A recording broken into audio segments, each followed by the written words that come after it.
একটু আমি না আপনি ভাই যেহেতু তথ্য প্রমাণের কথা বললেন, আপনারা গত কয়েকদিন আগে টিএসসিতে সংবাদ সম্মেলনে কুয়েটের যে ঘটনার পুরোপুরি প্ল্যানিং এর এবং মাস্টারমাইন্ডের দায় চাপিয়েছেন বৈষম্য বিরোধী ছাত্রদের আহ্বায়ক জনাব হাসনাতুল্লাহর উপরে। এই ব্যাপারে আপনার কাছে কোনো তথ্য প্রমাণ আছে? আচ্ছা তো আচ্ছা আমরা দেখছি, বলুন।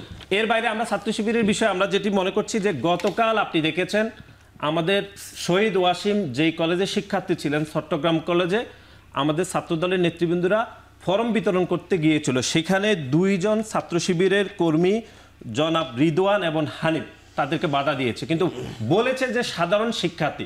কিন্তু আমরা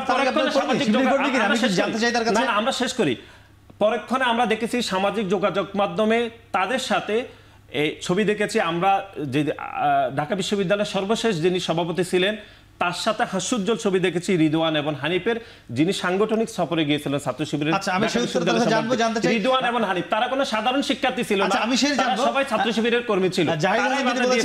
কুয়েটে যে হাসনাত আবদুল্লাহর নেতৃত্বে এই ঘটনাটি ঘটেছে, কি প্রমাণ আছে? আমরা যেটি মনে করছি যে আমাদের যে 3 জন শিক্ষার্থী ফরম নিয়েছে তারা পরবর্তী সময় 18ই ফেব্রুয়ারি যারা তখন খুলনা প্রকৌশল এবং প্রযুক্তি বিশ্ববিদ্যালয়ে গিয়েছিল, বৈষম্য বিরোধী ছাত্র আন্দোলনের যে মিছিল হচ্ছিল সেই মিছিলের নেতৃত্ব দিচ্ছিলেন ওমর ফারুক, যিনি বৈষম্য বিরোধী ছাত্র আন্দোলনের ওই শাখার আহ্বায়ক ছিলেন, যেই কমিটি 7 জানুয়ারি প্রকাশিত হয়েছে। তার নেতৃত্বে প্রথমে হামলা করা হয়েছে, যেটি গণমাধ্যমে প্রকাশিত হয়েছে, সামাজিক যোগাযোগ মাধ্যমে সেটি ভাইরাল হয়েছে। আমরা আমাদের যে সাংগঠনিক টিম সেখানে গিয়েছে তারা সবাই পরীক্ষা নিরীক্ষা করে দেখেছে যে ঘটনার পরপরই বৈষম্য বিরোধী ছাত্র আন্দোলনের কেন্দ্রীয় থেকে এটি মনিটরিং করা হয়েছে এবং সেই পুরো ঘটনাকে মানে মনিটরিং এর প্রসেস আপনি করেছেন কিনা? আমি ধর আমি লোক সম্পাদকের দায়িত্ব পালন করি, যদি অফিস থেকে মনিটরিং করে আমি নিশ্চয়ই জানবো। আমি তো না শুনেন, ওমর ফারুকের নেতৃত্বে হামলা হয়েছে, যিনি বৈষম্য বিরোধী ছাত্র আন্দোলনের আমাকে শেষ করতে দিন। ওমর ফারুকের নেতৃত্বে হামলা হয়েছে, তিনি খুলনা প্রকৌশল প্রযুক্তি বিশ্ববিদ্যালয়ের বৈষম্য বিরোধী আন্দোলনের আহ্বায়ক। এবং আমাদের যে সাংগঠনিক টিম সেখানে গিয়েছে সকাল থেকে তারা কাজ করে আমাদেরকে রিপোর্ট করেছে পুরো ঘটনাটি ঢাকা থেকে মনিটরিং করা হয়েছে। এবং আপনি ওমর ফারুকের কথা তো অস্বীকার করতে পারেন না। শিবিরও ছিল, আপনারা শিবিরের কথা বলছিলেন। শিবিরের কথা তো বলেছি, আমরা শিবিরের কথা তো বলেছি সেখানে।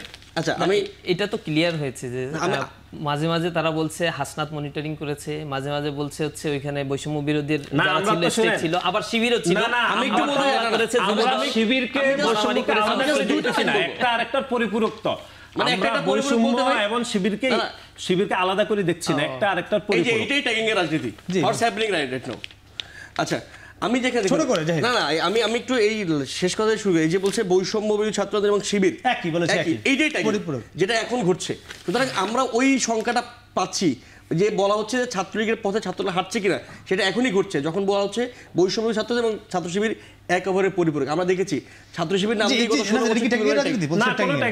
তা আপনি বলুন, ওনারা বলুক যে বাংলাদেশ জাতীয়তাবাদী ছাত্র দল সেখানে প্রকাশ্যে ফরম বিতরণ করেছে বিশ্ববিদ্যালয় ক্যাম্পাস থেকে 2 কিলোমিটার দূরে, তাইলে খুলনা প্রকৌশল এবং প্রযুক্তি বিশ্ববিদ্যালয়ের শিক্ষার্থীদের কি ঠেকা পড়েছে যে ছাত্র দলের ওই 3 কর্মীকে তারা মারধর করবে, যেখানে বৈষম্য বিরোধী ছাত্র আন্দোলনের একটি কমিটি রয়েছে যেটি এই বছরের জানুয়ারি 7 তারিখে প্রকাশিত হয়েছে, ছাত্র শিবিরের একটি গোপন কমিটি রয়েছে। তাহলে আপনি বলুন যে আপনাদের গোপন কমিটি রয়েছে না, তারা সাধারণ শিক্ষার্থীরা কেন আপনাদের এখন গোপন কমিটি কোথায় রয়েছে বা রয়েছে কিনা কথাগুলো সব হচ্ছে অ্যাজাম্পশনের উপরে বলে, তো অনেক কথা তো আমরাও বলে ফেলতে পারি, সেই জিনিসগুলো আমরা আনতে চাই না। একটা দায়িত্বশীল ছাত্র সংগঠন এই কথাগুলো বলতে পারে না। আমি এখন যদি তার ব্যক্তিগত বিষয় টেনে নিয়ে আসি, তার আব্বা হচ্ছে আওয়ামী লীগের রাজনীতির সাথে জড়িত, সামহাও তিনি আওয়ামী লীগকে প্রোটেকশন দেন, এই কথার কোনো ভিত্তি আছে না? তার বাবা তো যে কোনো রাজনীতি করতে পারে না? না, অবশ্যই প্রমাণ আছে, এটা পত্রিকায় আছে, পত্রিকার নিউজ আছে, আমার কাছে আছে, দেখেন। আমার বিষয়টা হচ্ছে এইরকম কথার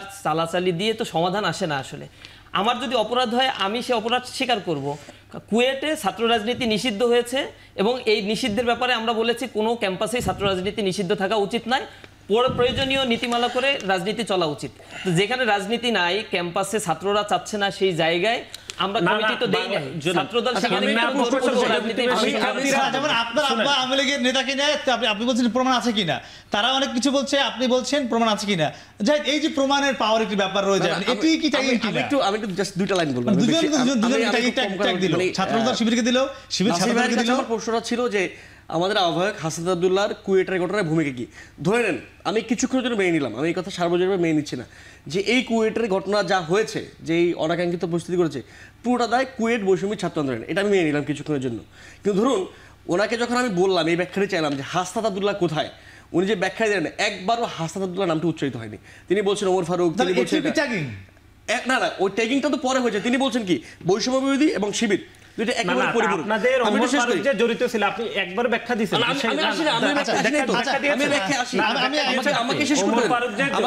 ওমর ফারুক নিজে হামলায় অংশগ্রহণ করেছে। আমি একদম আপনাদের শেষ প্রশ্ন করেছি, আমি শেষ করব। সেটি হলো যে 2013 সালে বিএনপি মিডিয়া সেলের যে একদম ভেরিফাইড ফেসবুক, সেখানে বলেছে যে বিএনপি চেয়ারপারসনের সঙ্গে জামাতের আব্দুল কাদের মোল্লার স্ত্রী এবং জামাতের যে আইনজীবী আব্দুর রাজাক দেখা করেছে, এটি আপনাদের সেই মিডিয়া সেল থেকে প্রকাশ হয়েছে। আমরা খালেদা জিয়ার একটি বিবৃতি বললাম, তিনি শিবিরকে স্বীকৃতি দিয়েছে 69, 71 নানান বিষয়। তো এখন আপনারা যে রাজনীতি করছেন, যে মুক্তিযুদ্ধ বিরোধী বলছেন শিবিরকে, তাহলে আপনাদের কি পুরনো যে আপনারা এক হয়ে কাজ করেছেন সর্বদলীয় ছাত্রকে ছিল, সে বিষয়ে ক্ষমা চেয়ে আসবেন কিনা আপনারা?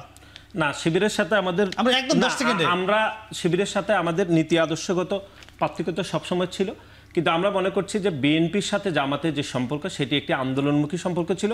সেখানে শিবিরের সাথে বাংলাদেশ জাতীয়তাবাদী ছাত্র দলের কোনো আন্তঃসম্পর্ক ছিল না। আমরা সেটি কখনোই সর্বদলীয় ছাত্র ঐক্য ছিল না। এবং সর্বশেষ বাংলাদেশ জাতীয়তাবাদী ছাত্র দল এক মঞ্চেই প্রোগ্রাম করেছে 2006 সালের রাজনৈতিক আন্দোলনের মন ছিল, রাজনৈতিক আন্দোলনের মন ছিল, সে সময় আমাদের রাজনৈতিক আন্দোলনের মন ছিল, সেটি সবার সাথে সবাই ছিল।